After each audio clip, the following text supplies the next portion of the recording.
Hi guys, I thought I would read another chapter from Dad's book, Giver Snooze. This one's called Ode to a Snowblower. Okay. While I sharply deny being a procrastinator, I will admit to occasionally postponing a task until it really needs to be done. I have devoted a lifetime of study to this and can certainly speak as an expert on the timing and completion of work to maximize time usage. For example, how often is the movie Crocodile Dundee played on a Sunday afternoon? Quite rarely, you must admit.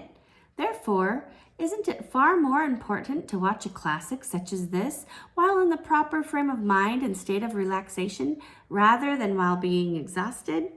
One must be able to focus on the depth of the characters, the convolutions of the plot, the interpretation of the dialogue, and the memorizing of the timeless lines such as, "That's not a knife, mate. This is a knife." One must be sharp and alert during such events to adequately absorb these notable remarks and to thoroughly take in the entire play. Besides, wouldn't it be disrespectful to all of those with names on the credits not to give the movie your full attention? Absolutely. It was while my mind was analyzing and evaluating such a movie that Little Bride brought it to my attention that we now seem to have accumulated about 11 inches of snow on our deck and that the miserable white stuff had finally quit falling. Earlier, I had carefully explained to LB, Little Bride, that it was the height of foolishness to clear away snow while it was still tumbling from the sky. Just because most of our neighbors sit in their garages with their snowblower engines running, waiting for enough snow to accumulate to attack it, it doesn't mean that I'm so foolish. These are the same guys that begin raking their lawns in August before the leaves fall to remove the old thatch, level gopher mounds, and foolishness of that sort. To conserve gasoline, energy, and other fairly reasonable sounding reasons, I let the thatch, mounds, and leaves all accumulate until spring. That is, if LB doesn't get too excited about it. By leaving it until spring, I can find the interesting variety of bones left by Rucky, our scavenging Dalmatian.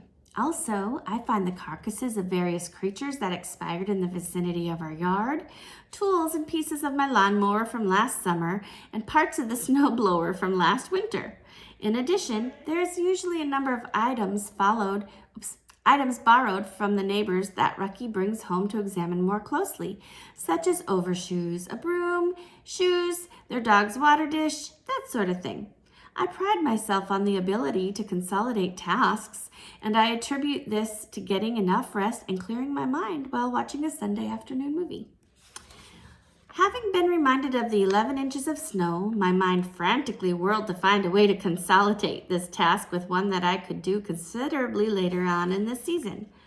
With the knowledge that our vehicles would not be able to leave the yard unless a path was cleared for them, it had occurred to me that remaining indoors would be an excellent idea. However, my employer would probably happily post the notice for my vacant position within seconds of hearing my desire to remain home for a few months. In fact, there would be a chance that there may be some fellow employees that may even smile with that knowledge. With the sun setting at 4:30 in the afternoon on a typical Minnesota December day, there was no chance of doing the job while there was light.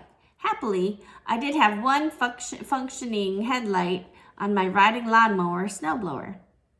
It occurred to me that fixing the light should be placed on one of my to-do lists for someday. The temperatures were plummeting and had leveled off in a range of minus 20 degrees. Having seen a minus 40 from time to time, a negative 20 merely presented a few less challenges than a minus 40 degrees. I put on 3 pairs of pants over my long johns.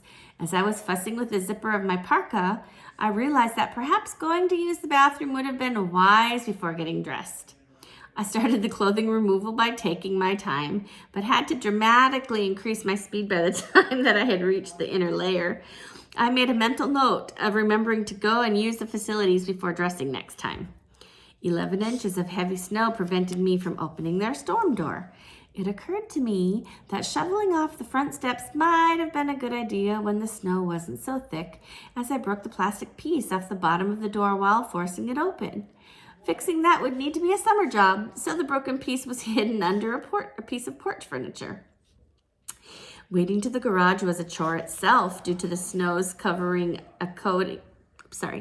Waiting to the garage was a chore in itself due to the snow covering a coating of ice on the driveway. I have learned the Minnesota waddle quite well and only fell once or twice between the house and the garage. The waddle consists of taking baby steps while having both arms extended before balancing and leaning forward at the same time. To change any one of those steps would allow one's feet to shoot skyward and the rest of the body to splat in the snow in the most undignified manner. I've done that a couple times. Once I had reached the garage, I realized that the outward opening doors couldn't be opened unless they were shoveled out. Too much snow. A walk back to the house for the snow shovel was required, and another flop in the snow was accomplished during that walk. Regaining one's feet while dressed with 5 or 6 layers of clothing can be an adventure also. Through years of patience, I've determined that if one falls on the back, rolling to the stomach is the best technique. One then draws up his knees under his body and then raises his torso with his arms. If there's ice under the snow, one's legs may shoot backwards in a position of laying face down in the snow is repeated. Occasionally, when ice is widespread, inching across the yard in fashion similar to an inchworm may be required. You extend your arms full length and keep them that way, pushing through the snow with your hands as you draw your legs up to your chest and push back. Repeat this motion until you've reached your destination. Going back to the garage was considerably easier as I used the shovel as a brace to lean upon. That trip was quite uneventful. After shoveling the doors free, I realized that the snowblower was parked in the rear of the garage and the car had to be moved prior to getting the blower out. That meant shoveling out a couple car lengths in front of the garage to move the car out. This I did, but exhausted myself in the process. Another trip to the house for car keys and another flop or two in the snow was accomplished. While in the house, it occurred to me that a cup of coffee would taste really fine while I was thawing out a bit. The phone rang and I became engaged in a lengthy conversation with a friend of mine and enjoyed another cup of coffee. Dressing up again, I went to move the car and to clear the yard of the detested white precipitation. Once the garage was cleared, I attempted to start the snowblower, but having heavyweight summer oil in it, it merely said ugh, ugh a few times and refused to start. Lightweight oil is usually put in it for the winter temperatures, but my feeling on that was, why bother changing oil? Because if it doesn't snow, there would be no need, right? Using several heating devices, the engine eventually warmed up enough to fire up. I was now ready to battle the elements and clear my driveway. As I bounced along in the first 10 or 15 feet, I realized that the 2 beers plus 2 coffees that I'd had earlier were probably not the proper drink before this particular task, and another race to the house wasn't needed. However, I carried the snow shovel back and forth to use as a crutch now. There is another occasion in which experience pays off. I have to admit to having quite a number of earlier experiences, however. The snowblower was purring contentedly as I returned several minutes later. After climbing upon it, I sallied forth into the snowdrifts. It was at this point that I realized that something in the steering had gone kaflooey. I could only make left turns and straight ahead, nothing to the right. I returned to the garage to see if it could be fixed. The inside of the garage was also minus 20, so repairs aren't a lot of fun. I had pulled a large chunk of cardboard next to the machine so that I could lie upon it and to look at the underside of the front end. My toolbox had been in the garage and the tools were as frigid as only a Minnesota winter can make things. It appeared as though my half-inch box and wrench would possibly tighten a nut and relieve the problem. Wearing 2 pairs of gloves and picking up a wrench made picking up a wrench almost impossible. But I did get it and was preparing to give the nut a twist. At this precise moment, Rucky, my half-witted Dalmatian, chose to leave his heated igloo in the back porch to make a nature call. Even in the intense cold, his curiosity caused him to make a visit to the open-lighted garage to see what the heck was happening. What he saw was his master lying on his back under a snowblower, and Rucky cannot resist the opportunity to give my face a slurp when he can reach it. Leaping in his joyful stupid, stiff-legged style, he shot his foot-long tongue toward my unguarded face. To fend him off, I raised my hand with the frozen wrench still in my fist. His poor tongue touched the wrench, and it was as if they were instantly welded together. Oh, Rocky. His tongue got stuck to the wrench. Oh, man.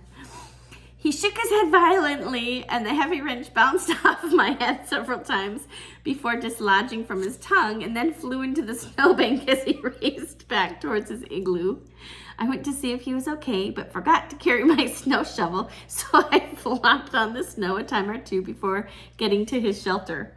Except for looking as though he had hurt feelings, there wasn't a lot of damage done, and he managed to give me one of his juicy slurps as I was petting him to regain his affection. Guess that I did. I discovered the steering sector on my snowblower was broken, but the machine still ran pretty well, and I found that I could remove a considerable amount of snow by cutting spirals and circles in the yard and driveway. After an hour of twirling in circles, my driveway must have looked like a string of beads from the air. I felt that if I carved out enough circles, I could probably drive a car through. Actually, that worked quite well. I wondered if the grass in our yard could be cut in spirals and circles this coming summer. Maybe I'll even find my missing wrench when the snow melts. That's it. That was a good one. Good job, Daddy. More to come. I hope you have a good day. I love you so much. Mwah! Bye.